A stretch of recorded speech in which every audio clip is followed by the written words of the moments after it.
yung kasalanang nagawa ni Haring David. Alam niyo po, nagpakumbaba si Haring David sa Diyos. Itong si Brad Daniel, instead na magpakumbaba kung ano-anong pinagsasabi sa mga pagkakatipon.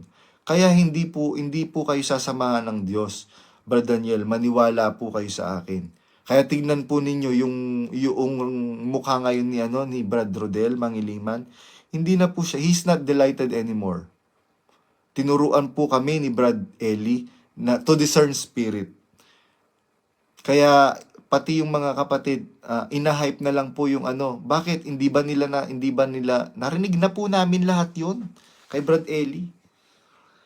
At paulit-ulit na lang po ang ginagawa po ninyong pang-brainwash sa mga pagkakatipon.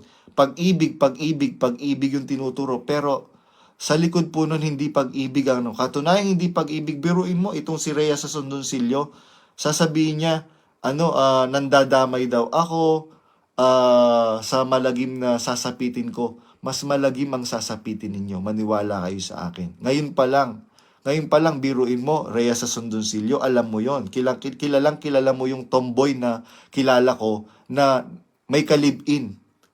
Anong gagawin nila? Nagsasama sila sa bahay. Alam nga namang magtitingan sila. Siyempre, nagpopompyangan yung mga yon. Nako, Rhea sa Sondonsilyo, huwag kang magmalinis. Kung alam mo lang, kala mo hindi ko alam yung mga baho ninyo. Kung makapagmalinis kayo, Rhea sa Sondonsilyo. Yun. Tapos, sino ngayon ang masama? Sino ngayon ang malagimang kasasapitan? Hindi ba kayo? Biruin ninyo, komo yung mga pidodida, yung mga nang momolestya ng mga bata, pumapanig sa inyo. Sa palagay nyo ba maliligtas kayo? Tandaan ninyo, ang sabi ng Biblia, napakalinaw, isang talata lang. Slow connection yun. Tandaan ninyo, isang talata lang ang sasabihin natin, 8:44 lang. Kayo'y sa inyong amang dyablo. Sapagkat ang nais ng inyong ama ang siyang ibig ninyong gawin sa isang mamamatay tao buhat pa ng una. Alam ninyo, ang ginagawa ninyo is character assassination. Character assassination yun. And character assassination is a form of killing. Killing is not only defined with physical killing. Yung character assassination, mas malaking ang damage na magagawa niyan sa isang taong kina-character assassinated. Kaya, yun. Kaya, mga kapatid, mga nanonood po ngayon, alam ko maraming religion ngayon ang nanonood sa akin, na kumokontak po sa akin. Sadly, ako po, heads up ako sa mga Catholic because they do not malign people. Pagka umalis sa kanila yung dati nilang miyembro, hindi nila sinisiraan.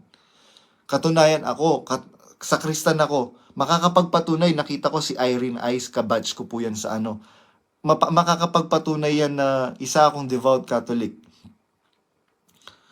Yan, kaya nakakalungkot po na ganyan po ang nangyayari ngayon. Bakit sasabihin mo pag masama i-block? Ang number 1 dapat i-block, ikaw Mr. Daniel Rason. Ikaw Brad Daniel Rason. Bakit? Ikaw ang nagpakalat na i-block ako. Alam mo ba na character assassination yon? And character assassination is a form of killing. Nag-aral ka, di po ba Brad Daniel? Doktor ka. Kasi ginawaran ka ng isang institution bilang Doctor Honoris Causa, if I'm not mistaken. Pero sa mga lumalabas na ganyan, hindi ko masasabing hindi ka masasabing professional ka.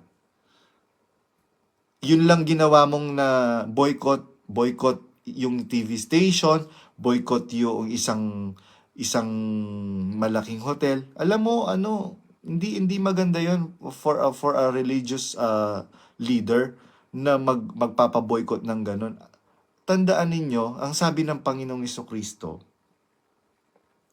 mapalad ang inuusig paano mo masasabing mapalad ka?